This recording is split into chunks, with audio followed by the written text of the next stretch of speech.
meaning of all these words that are highlighted over here. We have the word like tackle, and tackle means handle.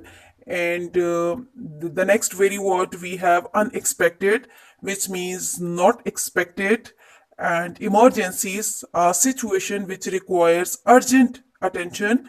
And next word we have scrapes. Scrape means to damage the surface of something by rubbing against something rough. So sometimes we get scrapes, sometimes we get wound, and sometimes we get minor injuries or cuts. So scrape is something when your skin is damaged basically by rubbing against something very rough. And then infection, which means an uncontrolled growth of harmful organism.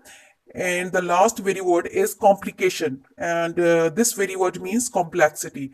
So these are the meanings of some difficult words, and you are supposed to write it down in your textbook.